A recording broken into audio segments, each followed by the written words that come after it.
अस्सलामुअलैकुम वरहमतुल्लाहि वबरकातुहू। अ, मुझे यहाँ पे इनवाइट किया गया, तो एज अ स्पीकर से ज़्यादा मैं ये सोचता हूँ कि एज अ लिसनर मुझे लगता है कि ज़्यादा मैं गेन करूँगा।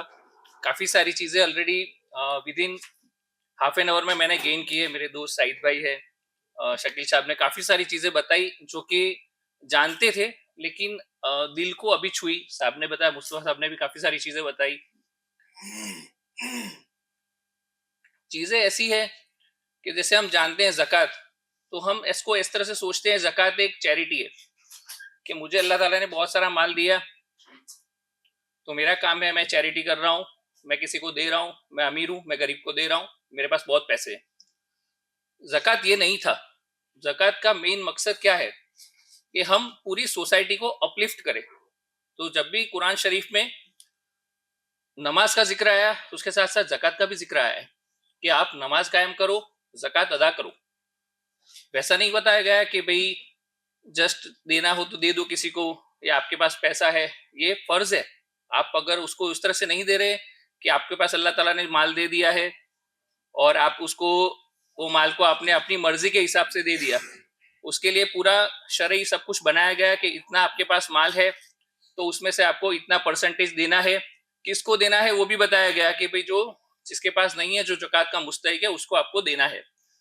तो ज़कात बेसिकली, जो ज़कात का, मैं एक बुक, बहुत अच्छी बुक है ये, सबको पढ़नी चाहिए। तो इसमें क्या कि ज़कात का मतलब क्या होता है, तो ज़कात का मतलब ये नहीं होता कि हम हमारा माल दे रहे हैं। ज़कात का जो आप अर्थ से निकालोगे तो बरकत है। तो अब आप सब सोचोगे कि भाई मैं तो अपने माल में से पैसा दे रहा हूं, तो बरकत कहां से हुई? तो ये बरकत इस तरह से है कि आपका माल जो है वो प्योर हो रहा है। आपको अल्लाह ताला ने माल दिया है, आपको अल्लाह ताला ने अमीर बनाया है, आपको अल्लाह ताला ने काबिल बनाया है। तो एज अ सोसाइटी, कभी भी कोई भी सोसाइटी होती है, कोई भी बड़ा सा जो एक जो समाज है, वो उस तरह से चलता है कि भाई जो अमीर और गरीब के बीच में एक बैलेंस रहे। मतलब ऐसा ना हो कि एक सोसाइटी का तबका है वो अमीर का अमीर ही बन रहा है, और एक सोसाइटी का तबका है जो गरीब का गरीब ही बन रहा है। तो ज़कात बेसिकली इस बैलेंस का काम करती है। तो ज़कात बरकत इस तरह से है कि आप अपने माल को प्योर कर रहे हो। मतलब आप इस तरह से ज़कात नहीं अब उस तरह से दे रहे हैं कि अभी मुझे मेरे माल में से 2.5% निकालना है। क्योंकि कई बार मैं देखता हूँ, अल्लाह मुझे माफ करे, कि कई बार हम इस तरह से सोचते हैं, एक बर्डन सोचते हैं कि ये एक बर्डन है, भाई मेरे पास इतना माल है तो मुझे इतना देना है ज़कात, और फिर कहीं पे भी निकाल के दे दी। तो वो चीज़ नहीं है। ज़कात हमको इस तरह से, हम इससे मेरी सोसाइटी में क्या चेंज आएगा। जब ये चीज माइंड में बैठ जाएगी कि ज़कात से मेरी सोसाइटी में क्या चेंज आएगा, तो काफी सारी चीजें ऑटोमेटिकली सॉल्व हो जाएगी। जब आप एज अ सोसाइटी सोचते हो, आप इंडिविजुअलाइज सोचते हो। इस्लाम, शाहिद भाई मेरे दोस्त है, बहुत ही करीबी दोस्त है, उन्होंने अभी बहुत अच्छी बात बताई कि इस्लाम इंडिविजुअली का नाम नहीं है कि भाई हम अकेला मैं अपने बारे में सोचूं, ये इस्लाम है ही नहीं। आप कहीं भी देखोगे इस्लाम में हर एक चीज इज्तिमाई है। आप देखोगे जुमा की नमाज, तुम्हारी जुमा की नमाज जाना है, ईद ईद की नमाज सबके साथ। ऐसा नहीं कि ईद की नमाज आप घर पे पढ़ लो, कोई प्रॉब्लम नहीं है, जुमा की नमाज आप घर पे पढ़ लो, क्या प्रॉब्लम है। इस्लाम में हर एक चीज इज्तिमाई है।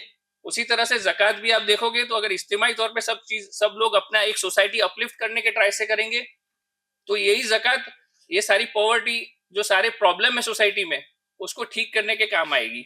हम, एक बहुत ही हार्श ट्रूथ है कि भाई हमारे देश में हम एज अ मुस्लिम्स की कंडीशन देखें तो बहुत ही ज्यादा बुरी कंडीशन में है कि कई सारे लोग पॉवर्टी लाइन के नीचे जी रहे हैं।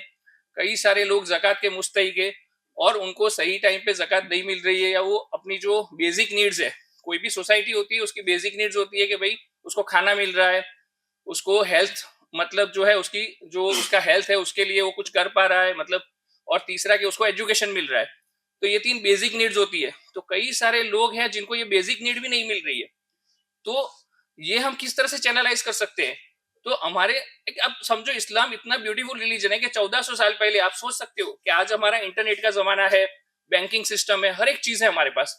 1400 साल पहले जब कुछ नहीं था, ना मोबाइल ना इंटरनेट, उस टाइम पे ये सोच के भाई 2.5% आपकी, उस टाइम पे जब किंगडम्स होती थी, उस टाइम कबीले होते थे, तो उस टाइम पे तो ऐसा था कि भाई कोई राजा है तो उसके पास सब कुछ है, या उसके वजीर के पास, उसके मतलब कुछ मंत्रियों के पास सब कुछ है, बाकी किसी के पास से छीन लो।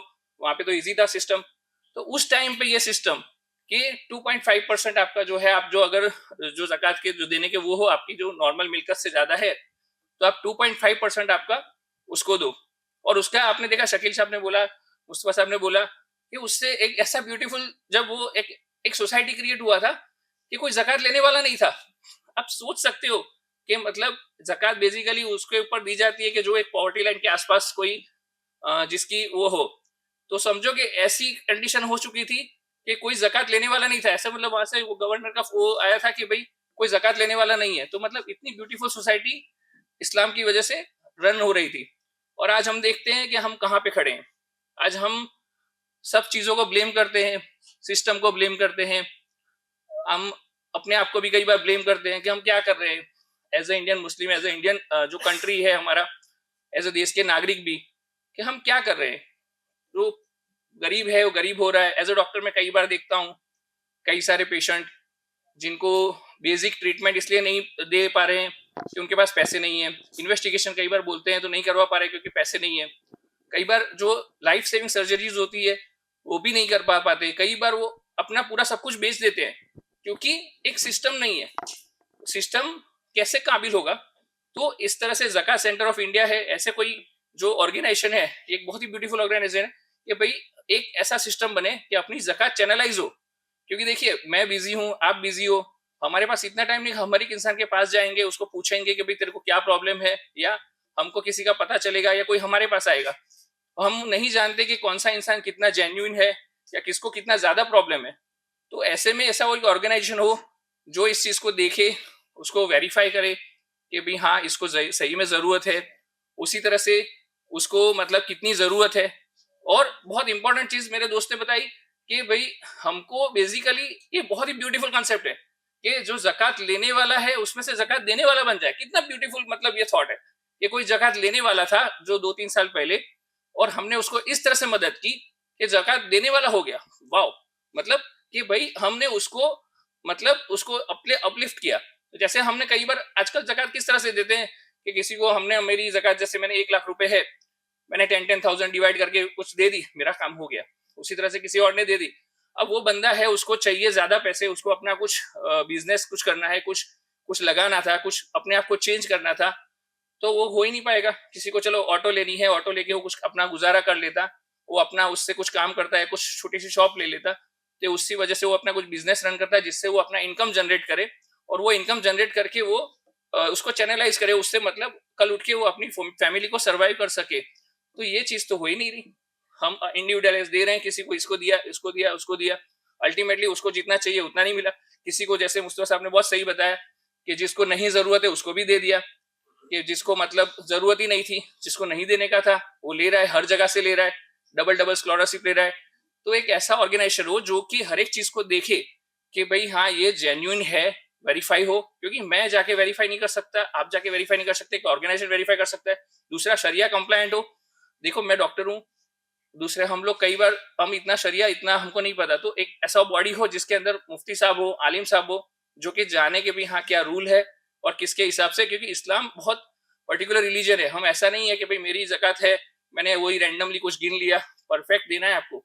उसी तरह से नमाज में आपका परफेक्ट है, आप ऐसा नहीं है कि आप 4 रकात के बदले 2 रकात पढ़ ली तो हो गया आपका, गलत है वो। तो उसी तरह से ज़कात में भी उसी तरह से है कि आपको परफेक्ट देना है। तो एक ऐसा ऑर्गेनाइजेशन हो तो जो इसको भी वो कर सके, कोई जेन्युइनली नीडी है। अब कई सारे लोग सोसाइटी में ऐसे भी हैं जैसे कि जिनको अपना खुद कर नहीं सकते। कोई विधवा है जिसका हस्बैंड नहीं है, जिस कोई बुजुर्ग है जिनको जो कोई कमाने का वो नहीं कर सकते। अब सोचो कि वो बहुत बुजुर्ग है, अब उनका पता नहीं है, वो हर बार किसी के पास जाएंगे, आज मेरे पास आए लेकिन कल मैं नहीं हूँ कहीं पे, उसका सोर्स ऑफ इनकम बंद हो गया। एक और ऐसा ऑर्गेनाइजेशन हो जो उनका पेंशन रेडी करे कि भाई हाँ हम उसको हर महीने इतना पैसा दे देंगे ताकि वो उसको किसी और के पास ना जाना पड़े और उसका ज़कात चैनलाइज हो जाए। मेरा एक पेशेंट है माशाल्लाह, मैंने शाहिद भाई को बोला था, उन्होंने उस टाइम पे उसको मतलब वो रेडी किया, तो हर बार हर 2-2 महीने मेरे पास है, उसको शर्म भी आती थी। तो आज उसको मतलब मिल रहा है तो वो कंफर्टेबल है कि वो अपना घर का जो गुजरान है वो चला रही है। उसी तरह से किसी को हेल्थ की कोई इमरजेंसी है, कोई इमरजेंसी सर्जरी है, या फिर कोई ऐसी चीज है जो क्रॉनिक डिजीज है जिसके लिए उसको लंबे टाइम तक दवाई लेनी है, तो उसको भी हम ये ज़कात के मीडियम से वो चीज कर सकते हैं। और सबसे इंपॉर्टेंट कि एजुकेशन, आज हम जानते हैं एजुकेशन बहुत इंपॉर्टेंट है हर एक चीज के लिए। सोसाइटी के अपलिफ्टमेंट के लिए education is most number 1 important thing. तो अगर एजुकेशन भी हमको देना है तो आजकल हम जानते हैं कि स्कॉलरशिप्स है वो हम दे सकते हैं। कोई नीडी बच्चा है जो बहुत ही होशियार है लेकिन उसके पास इतने पैसे नहीं है कि वो इंस्टीट्यूट की फीस भर सके, तो उसको बैक किया, तो कल उठ के क्या वो आगे जाके कुछ अच्छा बनेगा, कोई डॉक्टर बनेगा, इंजीनियर बनेगा, सीए बनेगा, तो कल उठ के वो दूसरे कई सारे लोगों को अपने साथ अपलिफ्ट करेगा। तो बेसिकली एक मूवमेंट है, ये मूवमेंट इस तरह से हम करेंगे तो ये पूरा सोसाइटी चेंज होगा। तो इंशाल्लाह वो तो एक अलग ही लेवल था जो खिलाफत के टाइम पे था, लेकिन एटलीस्ट हम इतना तो कर सकते हैं कि जिससे हमारे दिल को सुकून मिले कि हाँ हमने कुछ किया, सोसाइटी को कुछ बदला हमने। उसी तरह से हमारे मेडिसिन में एक कहावत है कि भाई हम सिम्टम्स को ट्रीट ना करें। सिम्टम्स मतलब कि मैं आपको समझाऊं कि जैसे मलेरिया है तो मलेरिया के अंदर बुखार आता है, तो हमको बुखार को ट्रीट नहीं करना है, हमको मलेरिया के कीटाणु को मारना है, तो ही हम मलेरिया को मिटा पाएंगे। आप जस्ट बुखार को तो इसी तरह जक़ात में भी सेम चीज हो रही है। आप क्या कर रहे हो, हर बार कोई आता है, अब 2000 दे दिए, 3000 इसको दे दिए, 5000 उसको दे दिए, आपने उसको जो रूट कॉज है उसको तो मारा ही नहीं, तो वो मल्टीप्लाई होता ही रहेगा। आज 10 लोग आ रहे हैं, कल 15 लोग आएंगे, अल्टीमेटली फिर सब लोग यही थॉट करते हैं कि भाई इतने सारे लोग जक़ात के लिए आए, कितनों को दें, कितने लोगों को हम मतलब हेल्प करें। तो ये बेसिकली ऐसे जो ऑर्गेनाइजेशन है उसके चैनलाइज करके हम दूसरे भी ऑर्गेनाइजेशन है, ये भी ऑर्गेनाइजेशन, उसको हम इससे चैनलाइज होके एक सही लोगों को जक़ात पहुंचे, सही लोग इसका इस्तेमाल कर सके। और सबसे इंपॉर्टेंट जो चीज मैंने सुनी आज कि जक़ात को लेने वाला है वो जक़ात देने वाला बन जाए, इस तरह से हम ब्यूटीफुल एक सोसाइटी की हम स्थापना करें, तो उससे पूरा मुस्लिम समाज, पूरा देश, सब कुछ अपलिफ्ट होगा इंशाल्लाह। और सुन हम ये चीज पे ध्यान देंगे। Thank you.